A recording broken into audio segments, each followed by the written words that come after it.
Assalamualaikum warahmatullahi wabarakatuh.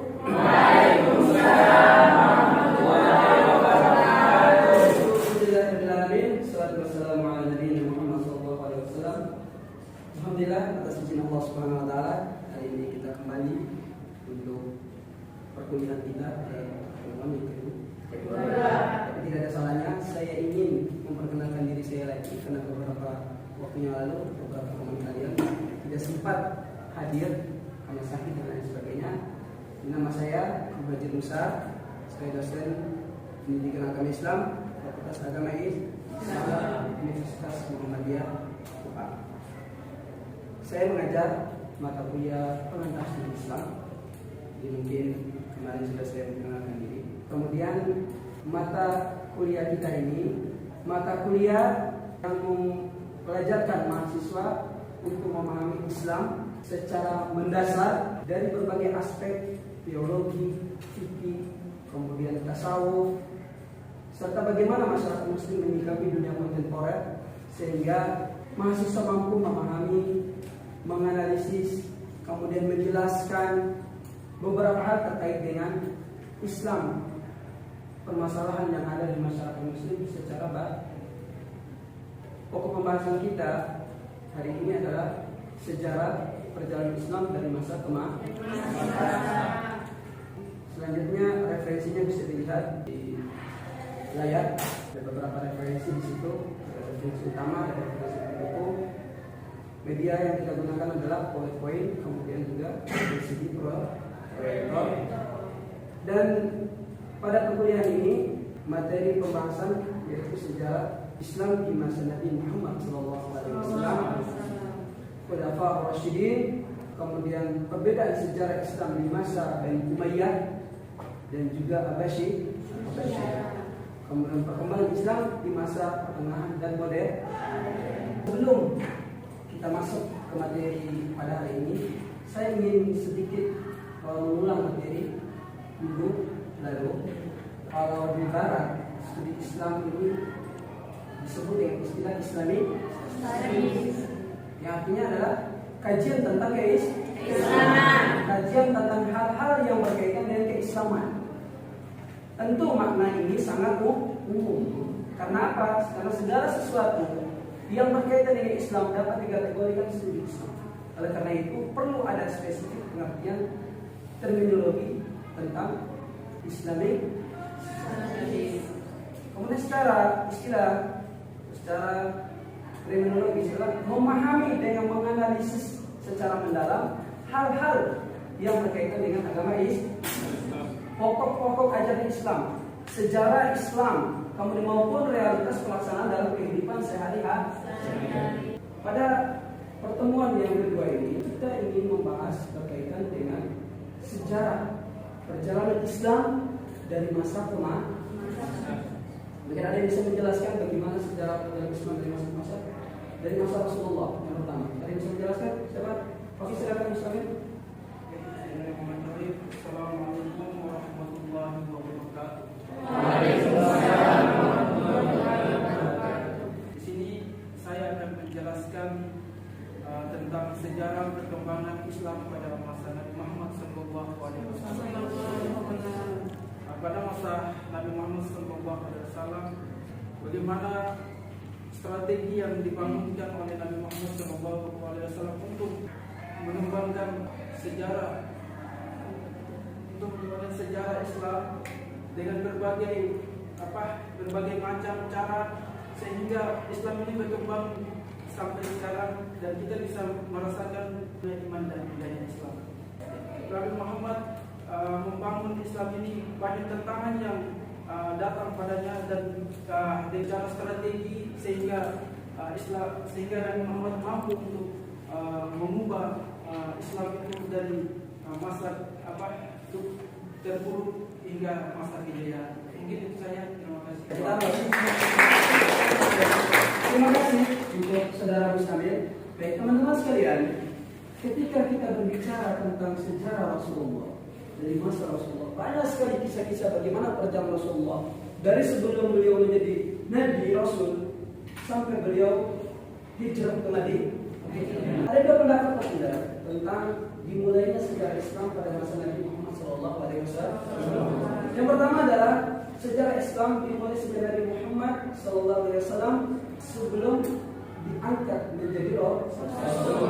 Kemudian sejarah Islam dimulai Nabi Muhammad SAW sebelum melakukan hijrah dari Mekah ke Madinah. Kenapa demikian? Karena Islam atau kalender Hijriah dimulai dengan hijrah Nabi Muhammad SAW dari Mekah ke Madinah. Nah, sejarah Islam kita ingin menyentuh bagaimana Rasulullah SAW ketika menerima wahyu. Rasulullah SAW ketika menerima wahyu itu bukan ketika kita seperti memberi seperti itu. Tidak, tapi butuh proses. Rasulullah berdiam diri di Gua Hira. Kenapa Rasulullah sampai berdiam diri? Kenapa Rasulullah bisa berdiam diri di Gua Hira? Rasulullah SAW melihat perbuatan orang-orang Quraisy yang pada saat itu melakukan perbuatan yang di luar nalar. Bagaimana bisa mereka menghukum anak perempuan mereka secara hidup-hidup dengan alasan bahwa anak perempuan mereka itu adalah anak-anak yang tidak berguna di kemudian hari. Rasulullah melihat kejadian-kejadian ini, kemudian Rasulullah ingin berdiam diri di satu tempat yang namanya Gua Hira. Di Gua Hira inilah Rasulullah berdiam diri, membawa bekalnya habis beliau pulang kembali ke rumah terus sampai datang malaikat Jibril diutus oleh Allah Subhanahu wa taala membawakan wahyu yang bernama Al-Qur'an. Wahyu dari Allah Subhanahu wa taala Al-Qur'an diturunkan kepada Rasulullah melalui malaikat Jibril. Datang kepada Rasulullah SAW dan sedang berdiam diri memohon bermunajat kepada Allah di tempat yang gelap. Siapa yang tidak tahu? Dan kita tidak ketahui siapa yang datang menemui Rasulullah menyampaikan wahyu, memeluk Rasulullah dengan pelukan yang erat. Rasulullah merasa ketakutan. Hanya ada satu kata, Iqra, bacalah. Kemudian menyampaikan lagi, Iqra, bacalah. Bahkan datang gemetar Rasulullah bilang, ma'ana biqari, saya tidak bisa membaca. Terus diulang sampai 3 kali. Baru malaikat Jibril menyampaikan firman Allah yang pertama. Ada yang tahu? Silakan kita.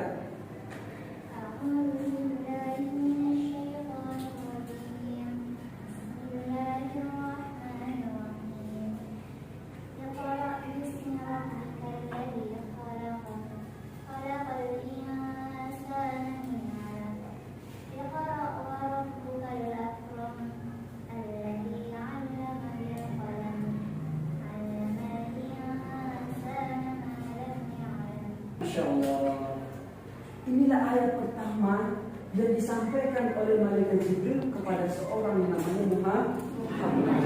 Iqra bismi rabbikal ladzi khalaq. Bacalah dengan menyebut namaku Tuhan. Rasulullah ini kenapa dia bilang tidak bisa membaca? Karena Rasulullah adalah seorang yang ummi, buta huruf, tidak bisa membaca, tidak bisa menulis. Bagaimana orang-orang Quraisy yang melakukan Rasulullah? Ini tanda-tanya besar mereka. Setelah dibacakan begitu, Rasulullah dalam keadaan ketakutan, keringat dingin, pulang ke rumahnya menemui istrinya. Sesampainya di rumah, apa yang dilakukan? Rasulullah SAW minta istri itu apa? Dalam keadaan kenapa? Siti Khadijah bingung, kenapa tiba-tiba dia pulang dalam keadaan seperti ini? Setelah diselimuti, Rasulullah istirahat. Setelah tenang, Rasulullah Siti Khadijah menanyakan, apa yang terjadi? Wahai suamiku. Kemudian Rasulullah SAW menceritakan yang terjadi, apa yang terjadi di Gua Hira. Di Gua Hira diceritakanlah. Kemudian Siti Khadijah mengajak Rasulullah menemui pamannya, keluarganya, Waraqah bin Nawfal. Setelah bertemu dengan Waraqah bin Nawfal, Rasulullah menceritakan kronologi secara terperinci. Kemudian disampaikan oleh Waraqah bahwa yang datang kepada itu adalah Jibril, yang bertemu datang kepadamu Musa. Kemudian Rasulullah SAW menerima wahyu, kemudian Rasulullah diperintahkan oleh Allah SWT menyampaikan dakwah secara diam-diam. Rasulullah SAW berdakwah secara diam-diam dengan waktu yang begitu lama, tidak pernah bocor kepada orang lain kecuali kepada sahabat-sahabat. Begitu cintanya para sahabat kepada Rasulullah untuk menjaga apa? Menjaga kerahasiaan itu. Kalau kita sekarang diceritain, sekarang 2 jam kemudian orang sudah tahu. Rasulullah berdakwah diam-diam. Siapa orang pertama beriman? Siti Khadijah, wanita pertama. Wanita pertama yang beriman Siti Khadijah. Kemudian Waraqah bin Nawfal termasuk orang yang beriman juga meyakini itu. Kemudian dari sahabat laki-laki yang dewasa adalah Abu Bakar As-Siddiq, sahabat dekatnya, sahabat karibnya, orang yang paling percaya kepada Rasulullah. Kemudian anak kecil, yaitu siapa? Ali bin Abi Thalib. Dan begitu kemudian Abu Bakar berdakwah kepada teman-teman sesama pedagang. Masya Allah, begitu rapinya. Inilah bentuk bagaimana Allah menjaga agama ini, menjaga Rasulullah. Setelah itu diperintah dakwah secara terang-terang. Setelah dakwah terang-terangan, banyak sekali para sahabat ini yang disiksa. Contoh saja Bilal bin Rabah. Bilal bin Rabah ketika masuk Islam mempertahankan imanannya, dia disiksa, ditidurkan di atas seperti padang pasir, diletakkan batu di dadanya, dia cuma mengucapkan ahad. Kesannya bahwa mereka begitu kokoh mempertahankan akidahnya, imannya demi kalimat La ilaha illallah. Begitu kuat iman mereka, begitu cinta mereka kepada Rasulullah, begitu percaya mereka kepada apa yang disampaikan oleh seorang yang bernama Muhammad. Banyak penyiksaan diterima oleh kaum muslimin pada saat itu, sampai pada akhirnya ada yang diboikot. Macam-macam diboikot, nggak boleh melakukan perdagangan dengan keluarga Nabi Muhammad. Kemudian para sahabat disiksa sampai diperintahkan Allah Subhanahu Wa Taala, perintahkan Rasulullah SAW untuk melakukan ini. Tapi dalam hijrah ini tidak secara terang-terangan, sembunyi-sembunyi. Jangan sampai orang-orang Quraisy tahu. Pelan-pelan para sahabat berdiam sampai terakhir adalah siapa? Rasulullah SAW. Inilah masa keemasan Islam sudah mulai muncul. Maka disinilah ada yang namanya pertemuan dua kaum. Kaum apa? Angkat tangan. Kaum apa? Kaum apa? Kaum Ansar dan kaum Muhajirin. Kaum Muhajirin yang hijrah dari Mekah ke Madinah. Kaum Ansar orang-orang yang menetap di Madinah. Di Madinah inilah, ya, di Madinah inilah Rasulullah SAW mulai ya organisasi Islam pada masa Nabi Muhammad sebagai menjadi dua, yaitu Makkah dan Madinah. Nah, teman-teman sekalian, Nabi Muhammad SAW mengirim pengikutnya ke Madinah, pada saat itu lebih dikenal Abyssinia, untuk mendapat apa? Di Madinah ini umat Islam dikelompok menjadi dua tadi, Muhajirin wal Ansar. Ya. Ini merupakan pertemuan yang saling mencintai karena Allah Subhanahu Wa Taala. Nah, teman-teman sekalian, di Madinah ini banyak sekali keuntungan didapat oleh kaum muslimin. Al-Quran, dakwah Islam mulai disebarkan, mulai menyampaikan risalah-risalah itu kepada orang-orang yang ada di Madinah. Dan orang-orang Madinah pada saat itu mulai menerima. Dan apa yang terjadi? Madinah juga menjadi bagian dari kota suci sampai dengan saat ini. Baik, sampai di sini ada yang ingin bertanya? Silakan. Assalamualaikum warahmatullahi wabarakatuh. Waalaikumsalam warahmatullahi wabarakatuh. Perkenalkan, nama saya Urmila Sapitri, Bismillah. Saya ingin bertanya, Ustaz, bagaimana sih keadaan Rasulullah SAW dan orang-orang yang beriman kepada beliau dengan orang-orang musyrikin setelah adanya dakwah perang ini? Terima kasih, Urmila. Ketika Rasulullah SAW berdakwah secara terang-terangan, kaum musyrikin semakin menjadi-jadi. Apa semakin menjadi?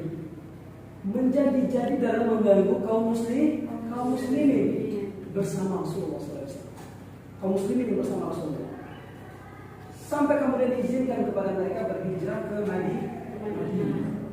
Jadi orang-orang Quraisy pada saat itu semakin menjadi-jadi apa yang ditakutkan oleh mereka kepada Rasulullah dan para sahabat. Sampai-sampai mereka memboikot Rasulullah SAW dan para sahabatnya untuk tidak berinteraksi dengan mereka kaum Quraisy yang ada pada saat Ya sekarang kalau dikasih pemiksaan seperti itu, kita nggak tahu. Kalau disuruh tanya ini, kita mau hidup sama Rasulullah atau sama sekarang? Sekarang kan, kalau kamu pilih hidup sama Rasulullah, apakah kita beriman kepada Allah dan Rasul atau tidak? Belum tentu kan? Kita pun sekarang demikian, apakah kita sudah mencintai atau menjalankan perintah Allah dan Rasulnya dengan baik atau tidak? Atau perintah Rasulullah, sunnahnya Rasulullah? Belum tentu juga. Kemudian selanjutnya kita coba masuk bagaimana Islam pada masa Khulafaur Rasyidin. Ada yang bisa menjelaskan siapa yang Khulafaur Rasyidin? Silakan. Ini saya akan sedikit menjelaskan tentang Khulafaur Rasyidin sepengetahuan saya. Jadi setelah wafatnya Rasulullah SAW pada tahun 632 Masehi, dan pemerintahan kemudian dialihkan kepada para sahabat Nabi. Dan para sahabat Nabi ini kemudian disebut sebagai Khulafaur Rasyidin. Secara harfiah atau khulafa atau khalaif itu dia berarti pengganti atau penerus. Kalau Rasyidin itu belum dapat petunjuk. Jadi kalau secara umumnya, secara sederhana, Khulafaur Rasyidin itu adalah pemimpin-pemimpin yang mendapatkan petunjuk. Sahabat Rasulullah SAW ada 4 orang. Ya, yang kita ketahui pada umumnya ada 4 orang yang menjadi Khulafaur Rasyidin. Yang pertama Abu Bakar As-Siddiq. Lalu yang kedua adalah Umar bin Khattab. Yang ketiga adalah Utsman bin Affan, dan yang keempat adalah Ali bin Abi Thalib. Mungkin sekian. Terima kasih. Baik, terima kasih. Kita aplaus sedikit. Oke, teman-teman sekalian, seperti yang disampaikan oleh teman kalian tadi kita bahwa Khulafaur Rasyidin itu orang-orang yang menggantikan Rasulullah. Apakah orang-orang yang menggantikan Rasulullah yang diwasiatkan oleh Rasulullah atau tidak? Wasiat. Wasiat atau tidak? Tidak. Rasulullah tidak mewasiatkan siapa yang menggantikan Rasulullah. Setelah beliau wafat, setelah Rasulullah SAW wafat, banyak sekali atau Islam mulai berselisih dalam beberapa hal. Mulai dari penentuan orang yang berhak menggantikan posisi kepemimpinan Imam Rasulullah SAW. Pada saat Rasulullah SAW meninggal, pada saat kaum Ansor berkumpul di satu tempat namanya Saqifah Bani Sa'idah.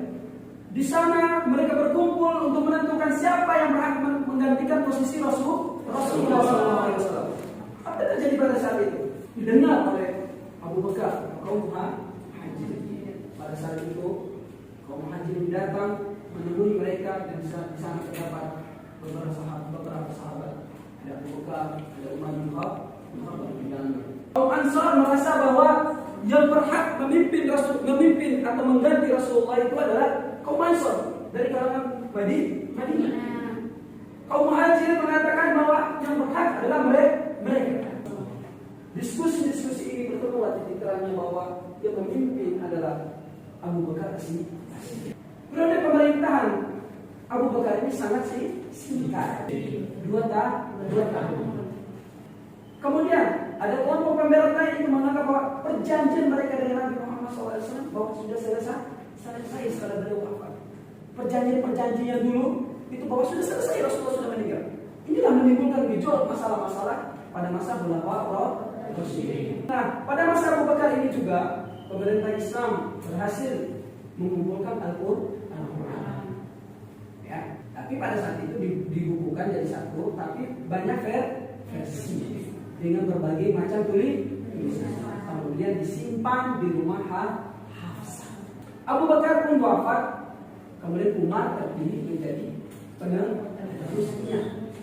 Nah, pemerintahan antara Umar bin Khattab ini 634 sampai 644 Masehi. Pada masa Umar bin Khattab ini, penyebaran Islam meluas keluar Jazirah. Bahkan 2 kerajaan besar Persia dan Romawi telah takluk di bawah kekuasaan Umar bin Khattab. Perjuangan dia bagaimana meluaskan dakwah Islam ini sampai di luar Jazirah Arab. Sampai 2 kekuasaan tadi saya sampaikan bahwa Persia dan Romawi itu takluk di tangan Umar bin Khattab. Sampai usianya 63 tahun Umar bin Khattab wafat setelah dibunuh oleh Abu Lu'lu'at al-Majusi, ya, yang berasal dari Persia. Kemudian dilanjut sahabat yang bernama Utsman bin Affan. Beliau memerintah antara 644 Masehi sampai 656 Masehi. Apa yang dilakukan oleh Utsman? Perluasan wilayah juga terus dilakukan oleh Utsman, melanjutkan apa yang dilakukan Umar bin Khattab, termasuk ke Turki, Siprus, Afrika Utara, Asia Tengah dan lain sebagainya. Kemudian masalah pemerintah Utsman bin Affan juga pada masa ini berhasil disusun Al-Quran dalam satu bentuk bacaan. Kalau tadi di masanya Abu Bakar dikumpul tapi banyak dialeknya, banyak versi bacaannya. Tapi pada masa Utsman dikumpulkan Al-Quran dijadikan satu bacaan, satu dialek saja. Dialek itu masih digunakan di Indonesia tidak kayak gitu. Wadduha wal laili idza saja. Masih ada yang digunakan itu. Tapi pada saat itu untuk apa ya? Jangan sampai ada perpecahan antara umat Islam yang satu dengan lain, maka Utsman mengumpulkan di situ jadilah satu dialek yang sering kita baca sekarang. Setelah Utsman bin Affan meninggal, penggantinya adalah Ali bin Abi Thalib yang memerintah antara 656 sampai 661 Masehi. Perpecahan di kalangan umat Islam semakin tajam pada masanya, semakin meluas. Kemudian muncullah kelompok-kelompok pada masa Ali ini. Terbagilah umat Islam ini menjadi dua kubu, pendukung Ali bin Abi Thalib, kemudian pendukung Muawiyah bin Abi Sufyan. Sampai terjadilah peperangan antara Ali dan Muawiyah bin Abi Sufyan, disebut dengan perang Siffin. Perpecahan-perpecahan yang terjadi ini yang membuat muncul kelompok-kelompok, muncul dinasti-dinasti, dan di sana ada nama dinasti Umayyah dan dinasti Abbasiyah pada tahun 661 sampai 999 Masehi. Setelah masa Al-Khulafaur Rasyidin selesai, pemerintahan Islam dipegang oleh Daulah Umayyah dengan khalifah yang pertama bernama Muawiyah bin Abi Sufyan. Pusat pemerintahannya yaitu di Damaskus, Syria. Dalam dinasti ini ada sosok religius yang sangat terkenal dalam sejarah Islam. Ada yang tahu? Namanya sama seperti Khulafaur Rasyidin, salah satunya. Khulafaur Rasyidin yang kedua, Umar bin Abdul Aziz. Insyaallah, terima kasih. Ya, Umar bin Abdul Aziz pada tahun 720 Masehi. Ia dikenal sebagai sosok khalifah yang adil, yang bijaksana, yang sederhana pola hidupnya, dan juga jauh dari kemewahan. Apa kebijakan beliau yang dikatakan kontroversi? Dia menghapus upeti. Ya, dia menghapus upeti dari siapa? Ahlul al-Zimah. Yang sudah masuk Islam, dia juga menurunkan pajak yang harus dibayar oleh umat Islam, terutama kaum Mawali atau Muslim non-Arab yang berasal dari Persia.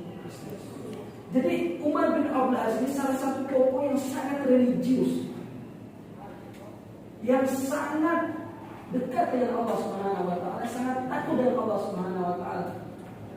Orang yang sangat bijaksana. Kalau kita memiliki seorang pemimpin yang seperti itu, saya jamin kita sebagai rakyat pun akan senang, merasa tenang, merasa aman, merasa terlindungi. Nah, Islam pada masa Bani Umayyah dan Abbasiyah ini sampai runtuh, itu terjadi perselisihan internal. Yang terjadi di dinasti ini dalam bentuk perebutan kekuasaan, kemudian membawa kepada runtuh. Kalau dalam kekuasaan sudah ada perpecahan, kong kali kong, tunggu saja waktunya kehancuran. Sampai muncullah dinasti yang pemimpinan dalam Islam dan juga dinasti Abbasiyah yang didirikan oleh Abu al-Abbas pada tahun 754 Masehi. Mencapai kejayaannya pada masa Harun al-Rashid pada tahun 809 Masehi. Yang banyak memperhatikan yang pertama kesejahteraan rakyatnya. Insyaallah diperhatikan betul kesejahteraan rakyatnya. Dia membangun rumah sakit, pendidikan kedokteran, farmasi dikembangkan sehingga jumlah dokter pada masa saat itu akan mencapai 800 orang dalam sejarah Muslim, mungkin lebih. Kemudian dia memperbaiki infrastruktur seperti pembangunan jalan raya yang menghubungkan akses ke seluruh negeri yang masuk di wilayah kekuasaan. Kemudian dia juga Harun Rasul membangun istana, membangun taman kota, tempat-tempat umum, berbagai macam sarana umum lainnya. Fokus utama menjadi ciri khas dari kejayaan dinasti Abbasiyah ini adalah di bidang pengembangan keilmuan. Banyak keilmuan, ilmu kedokteran, farmasi, obat-obatan, banyak sekali muncul pada saat itu. Selanjutnya itu Islam pada periode pertengahan modern. Nah, periode ini ditandai dengan kemunduran total. Kekuasaan Islam di Baghdad, pemberontakan mulai muncul di mana-mana. Di Mesir juga muncul dinasti Fatimiyah yang didukung oleh kelompok Syiah. Muncul juga Hulagun Khan, cucu Genghis Khan, ikut melakukan penghancuran kekuasaan Islam di Baghdad, di mana ia merobohkan bangunan-bangunan, masjid, madrasah, rumah-rumah penduduk, membakar perpustakaan beserta seluruh isinya. Kalau seandainya kelompok kerajaan-kerajaan itu muncul, tapi mereka bersatu, maka akan kuat. Tapi pada saat itu hanya mementingkan golongan kelompok-kelompoknya. Akhirnya muncul lagi 3 kerajaan besar Islam yang mencoba membangkitkan kembali kekuasaan Islam yang sebelumnya, yaitu Utsmani di Turki, Safawi di Persia, dan juga Mughal di India. Persia hilang, Mughal hilang, Turki Utsmani yang memang jangkanya sangat panjang. Kemudian masuklah Islam pada periode pertengahan dan modern. 3 kerajaan ini tidak bisa bertahan lama. Satu demi satu mulai berjatuhan diganti oleh kekuatan lain. Kerajaan Utsmani diganti dengan Republik Turki 1924. Safawi di Persia diganti oleh dinasti Qajar 1925. Dan kerajaan Mughal di India diganti oleh penjajahan Inggris 1875, dan Mesir dikuasai oleh Napoleon dan Prancis tahun 1798. Akhirnya umat Islam masuk ke fase kemunduran kedua. Pada periode modern, Islam mengalami perkembangan yang luar biasa sehingga Harun Nasution menyebut yang disebut dengan zaman kebangkitan Islam.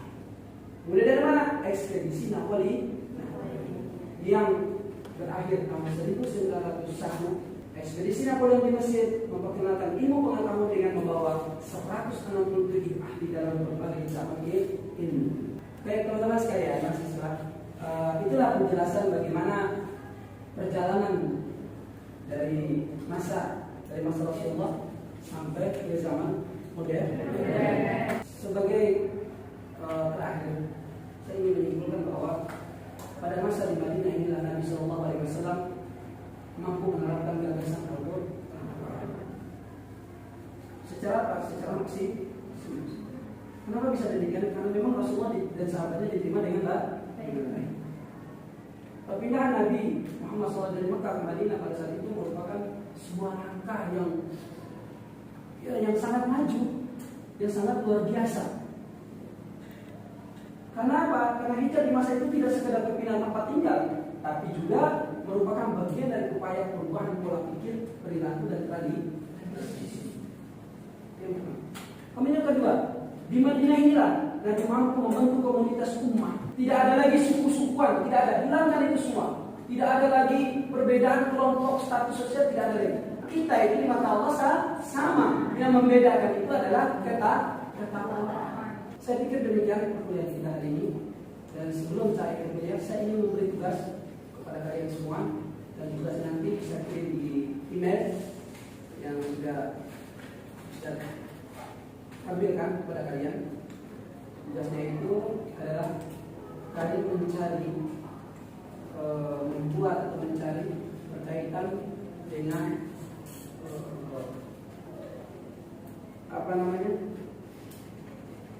kelebihan-kelebihan dan kekurangan antara dua dinasti Abbasiyah dan juga dinasti Umayyah dan Islam agak. Baik, terima kasih untuk pertemuan kita hari ini. Assalamualaikum warahmatullahi wabarakatuh.